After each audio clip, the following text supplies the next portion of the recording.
Hello friends, आप सभी का स्वागत है अपने यूट्यूब चैनल रमन सिन्हा के साथ। जैसे कि फ्रेंड्स देख रहे हैं कि आज का टॉपिक लेके आए बौद्ध धर्म। तो इसमें देखेंगे कि बौद्ध धर्म से क्या क्या ऑब्जेक्टिव क्वेश्चंस बन सकता है आपके आने वाले एग्जाम में, चाहे वो यूपीपीसीएस हो, बीपीएससी हो या बिहार सचिवालय का रिसेंट होने वाला एग्जाम। इसके अलावा रेलवे की अगर तैयारी कर रहे हैं, ग्रुप डी की, रेलवे का एनटीपीसी की या एसएससी का सीजीएल हो, सीएसएसएल हो, सभी में एक क्वेश्चन आने की संभावना रहती है बौद्ध धर्म से। तो बौद्ध धर्म को आप देखेंगे। अभी तक जो चैनल को लाइक नहीं किया, चैनल को लाइक कर ले, सब्सक्राइब कर ले। तो आज का टॉपिक है बौद्ध धर्म।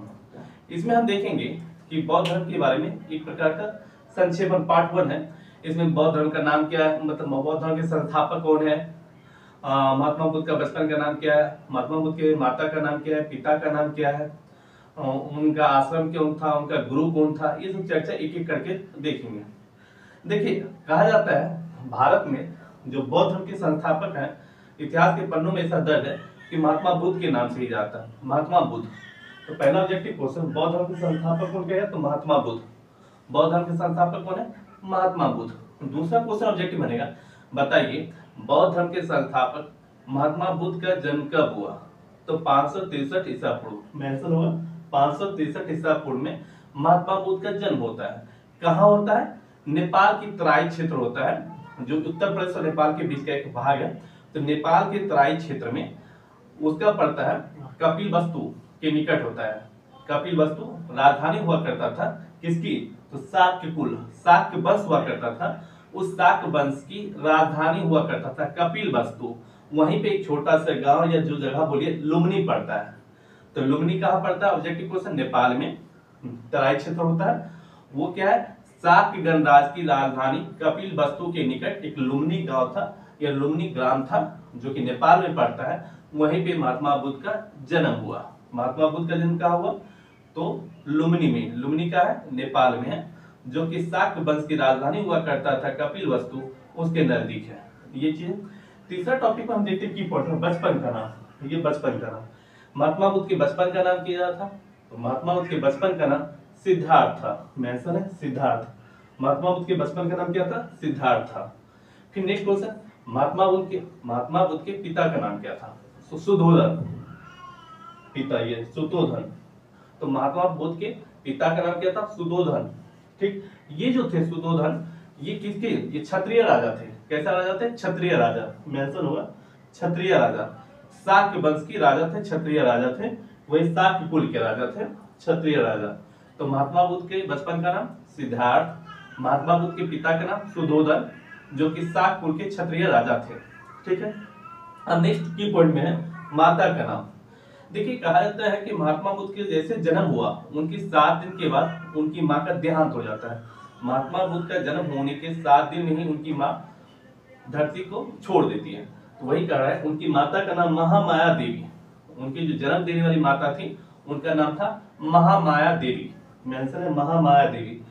पूछिए ऑब्जेक्टिव क्वेश्चन कि महात्मा बुद्ध को जन्म देने वाली माता महामाया देवी कौन से वंश से ताल्लुक रखती थी, कोलिय वंश।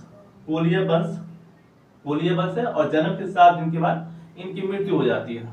तो महात्मा बुद्ध की माता का नाम महामाया देवी, जो कोलिय वंश की से संबंधित रखती है, और अपने पुत्र को जन्म देने के 7 दिन बाद स्वर्गवास हो जाती है, धरती छोड़ के चली जाती है। ये फिर बच्चा, अब कहता है ठीक है, महात्मा बुद्ध की शादी हुई होगी, डेफिनेटली हुई। तो महात्मा बुद्ध की शादी जब हुआ तो उनका पुत्र की प्राप्ति हुई। तो उस पुत्र का नाम क्या था, राहुल। मेंशन है पुत्र का नाम राहुल। फिर उनका पत्नी। तो ऑब्जेक्टिव क्वेश्चन ये पूछेगा, महात्मा बुद्ध की शादी कितने वर्ष में हुई, तो मेंशन किया हुआ 16 वर्ष में। महात्मा बुद्ध की शादी 16 वर्ष में कर दी जाती है। किसके साथ, यशोधरा के साथ, यशोधरा। तो महात्मा बुद्ध की शादी किसके साथ की जाती है, यशोधरा। और कब की जाती है, 16 वर्ष की आयु में महात्मा बुद्ध की शादी हो जाती है, किनसे, यशोधरा से। और उनसे एक पुत्र होता है जिनका नाम राहुल है। ऑब्जेक्टिव क्वेश्चन ये पूछेगा। ठीक है, मौसी के बारे में देखिए, सुधोधन जो उनके पिता थे महात्मा बुद्ध, उनकी दूसरी पत्नी कौन थी, तो जिसको आप जानते हैं दूसरे रूप में क्या, ये महाप्रजापति गौतमी। महाप्रजापति गौतमी जो थी वो सुधोधन की पत्नी थी, अर्थात मौसी। किसकी मौसी, तो महात्मा बुद्ध, तो महात्मा बुद्ध की मौसी कौन थी? Objective question. तो प्रजापति गौतमी। महाप्रजापति गौतमी कौन थे? महात्मा बुद्ध की मौसी थी।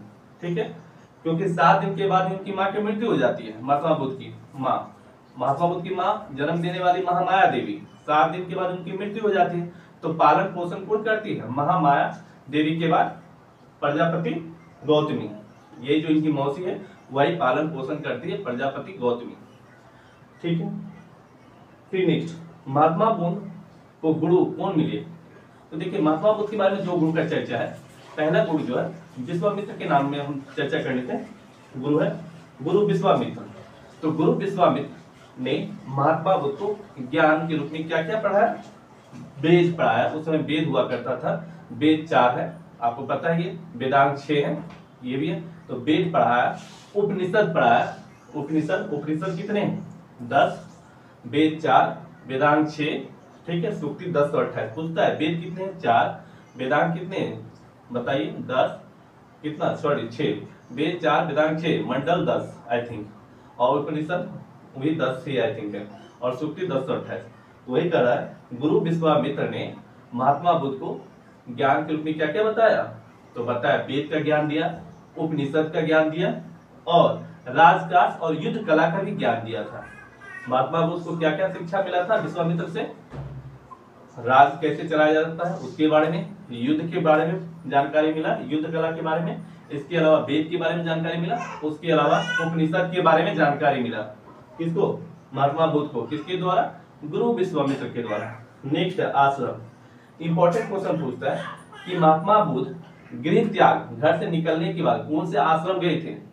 तो वैशाली में पड़ता है अलार कलार आश्रम। अलार कलार आश्रम है जो वैशाली के समीप पड़ता है, वहां पे गए थे ये थे।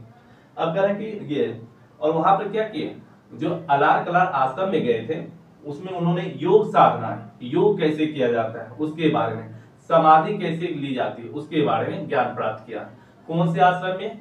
योग करना और समाधि प्राप्त करने की कला सीखी थी महात्मा बुद्ध ने। तो आप बोलेंगे वैशाली के अलार कलार आश्रम में। अलार कलार आश्रम था जिसमें योग साधना और समाधि सीखे थे महात्मा बुद्ध ने।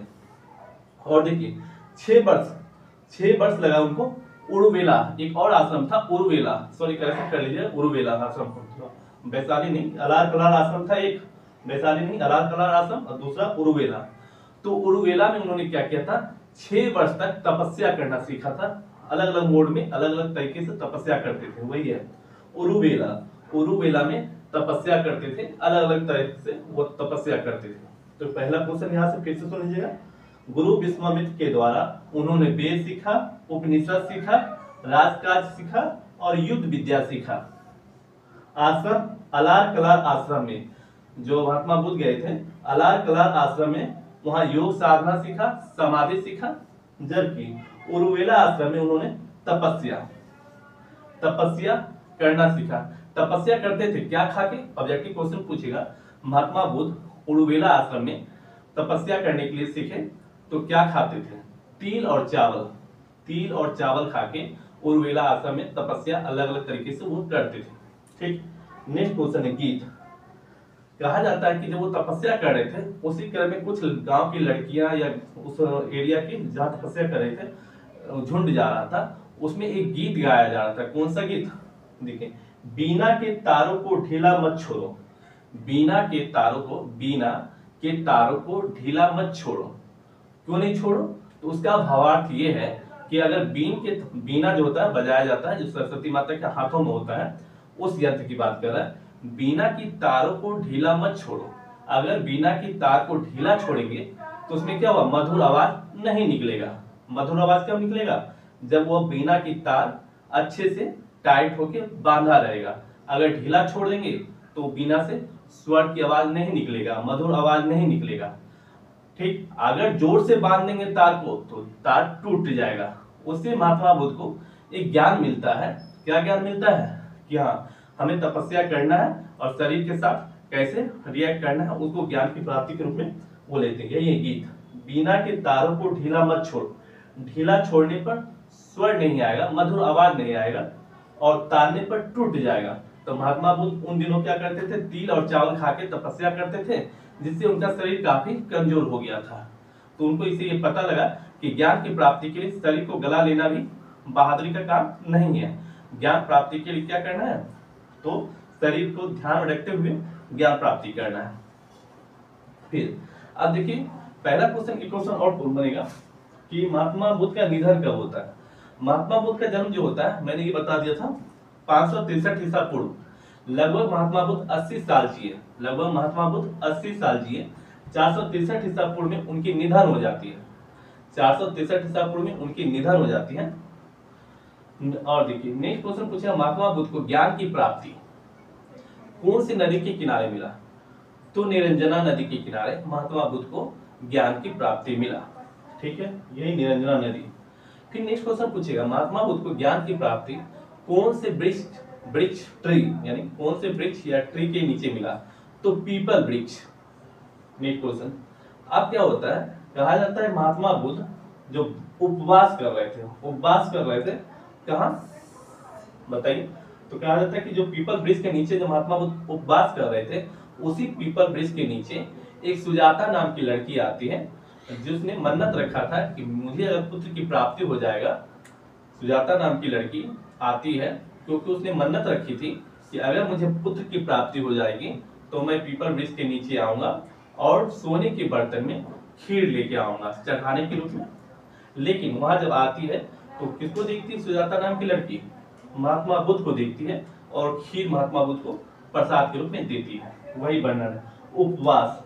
सुजाता नाम की लड़की खीर लेकर सोने के थाल में गाय के दूध की खीर लेके आती है, किस लिए, क्योंकि बेटे की मन्नत रखी थी।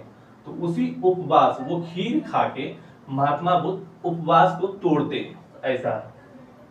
फिर नेक्स्ट शिष्य, महात्मा बुद्ध शिष्य कौन थे, क्वेश्चन पूछेगा ऑब्जेक्टिव क्वेश्चन। बिहार वाले जिनका एग्जाम है, बिहार एसएससी का, बिहार बीपीएससी का या बिहार सचिवालय का, वो ध्यान से देखेंगे, काफी फायदा मिलेगा। बिहार स्पेशल में बौद्ध धर्म पढ़ाते हैं, ऐसे बौद्ध धर्म का हिस्ट्री ही बिहार से जुड़ा हुआ है, तो कोई भी एग्जामिनेशन में वो काम आएगा। देखिए शिष्य, महात्मा बुद्ध के शिष्य का नाम आनंद था। क्या था, आनंद। इसी आनंद शिष्य को वो क्या करते थे, उपदेश दिया करते थे। देखिए संबोधित करके उपदेश दिया करते थे। क्वेश्चन पूछेगा, महात्मा बुद्ध कौन से शिष्य को संबोधित करके उपदेश दिया करते थे। तो आनंद। ठीक है, फिर नेक्स्ट बौद्ध संघ, संघ होता था, यूनियन होता है। बौद्ध संघ में पहला प्रवेश, बौद्ध संघ में पहला प्रवेश, बौद्ध संघ में पहला प्रवेश महात्मा बुद्ध की मौसी अर्थात गौतमी प्रजापति को प्रवेश मिलता है। क्वेश्चन पूछेगा, बौद्ध धर्म के संघ में पहला प्रवेश किसको मिलता है। तो महात्मा बुद्ध की मौसी गौतमी प्रजापति को पहला प्रवेश बौद्ध संघ में मिलता है। किसमें, बौद्ध संघ बनाया जाता है, उसमें प्रवेश दिया जाता है। फिर नेक्स्ट कहा जाता है महात्मा बुद्ध का आखिरी भोजन, क्वेश्चन पूछेगा कौन से लोहार ने दिया। महात्मा बुद्ध को आखिरी भोजन जो खिलाया कौन से लोहार ने, कुंडा लोहार, कुंडा लोहार ने दिया था आखिरी भोजन। तो वो लोहार, जो कुंडा लोहार उनको भोजन दिया था, उसके भोजन को खाने के बाद महात्मा बुद्ध बीमार पड़ गए। तो फिर वर्णन क्या हुआ, तो उनको लगा कि जब वो बीमार पड़ गए तो इसका सारा जो गुस्सा है हमारे जो चाहने वाले हैं वो कुंडा लोहार पे नहीं उतार दे। इसके लिए वो अपने प्रिय शिष्य आनंद को बुलाते हैं, प्रिय शिष्य आनंद, और कहते हैं कि इसमें उसकी कोई गलती नहीं है, क्योंकि उसने बताया था ये भोजन अतुल्य है, इसलिए मैंने इसे ग्रहण कर लिया। तो ये इस प्रकार पार्ट 1 में हम देखें बौद्ध धर्म के बारे में। फिर से देख लेंगे 2 मिनट। संस्थापक पूछ सकता है महात्मा बुद्ध का, जन्म कब हुआ, मृत्यु कब हुआ, बचपन का नाम क्या था, माता का नाम क्या था, मौसी का नाम क्या था, गुरु का नाम क्या था, कौन से आश्रम से संबंधित है ये, आखिरी भोजन किससे प्राप्त हुआ, सुजाता नाम की लड़की का क्या उनका जीवन में क्या कहते हैं, जीवन में क्या उनका प्रभाव पड़ा, वो देखेंगे। फिर बौद्ध संघ में पहला प्रवेश किसको मिला, निरंजना नदी क्या है, कितने साल जिए, इस सारा क्वेश्चन पार्ट 1 में लेके आए। पार्ट 2 में हम लेके आएंगे बौद्ध धर्म के बारे में, क्या क्या 4 ये होता है, कौन सा बौद्ध धर्म का पहला सम्मेलन कहाँ होता है वो पढ़ाएंगे। कहाँ होता है बताइए, राजगीर में। दूसरा बताइए वैशाली में, तीसरा पाटलिपुत्र में, चौथा कुंडलवन में। वो पढ़ाएंगे बौद्ध धर्म का पहला सम्मेलन, दूसरा सम्मेलन, तीसरा सम्मेलन, चौथा सम्मेलन। पहला सम्मेलन कौन करता है? अजातशत्रु, दूसरा कालाशोक, तीसरा अशोक और चौथा कनिष्क। ये सम्मेलन के बारे में पढ़ाएंगे कि बौद्ध धर्म का 4 सम्मेलन होता है। पहला सम्मेलन 483 ईसा पूर्व होता है, दूसरा सम्मेलन 383 ईसा पूर्व होता है, तीसरा सम्मेलन 251 ईसा पूर्व होता है। इस प्रकार वो सम्मेलन के बारे में कल टॉपिक लेके आएंगे। तो जो चैनल को लाइक नहीं किया वो पहले चैनल को लाइक कर ले, जिनसे उनको पार्ट 2 भी देखने को मिलेगा और उनको काफी बेनिफिट होगा कोई भी एग्जाम में। तो आप लोगों को कैसा लगा कमेंट करके बताइए। मैंने अपने ढंग से सारे क्वेश्चन को टच किया पार्ट 1 में। अगर महात्मा बुद्ध के बारे में क्वेश्चन पूछेगा तो इससे बाहर पार्ट 1 में जो मैंने बनाया नहीं पूछेगा। आप देख सकते हैं ये चीज है। तो आप लोग कैसा लगा कमेंट करके बताइए। चैनल को लाइक कीजिए, सब्सक्राइब कीजिए। धन्यवाद। आज के लिए इतना ही। पार्ट 2 के लिए कल देखना है तो चैनल को लाइक कर लीजिए अभी से और सब्सक्राइब कर लीजिए, क्योंकि आपके आने वाले एग्जाम में जो आप अभी से तैयारी करते हैं तो आपका जीएस बूस्ट हो जाएगा। क्योंकि ऑलरेडी मैंने प्रीवियस में मुगल साम्राज्य के बारे में वीडियो अपलोड कर दिया था, बाबर के बारे में, हुमायूं के बारे में, अकबर का 5 सीरीज भी अपलोड कर चुके हैं। तो उसके बाद पढ़ाएंगे जो भी, लेकिन आज का टॉपिक मैंने लिखा है बीच में बौद्ध धर्म, देख लीजिए। धन्यवाद।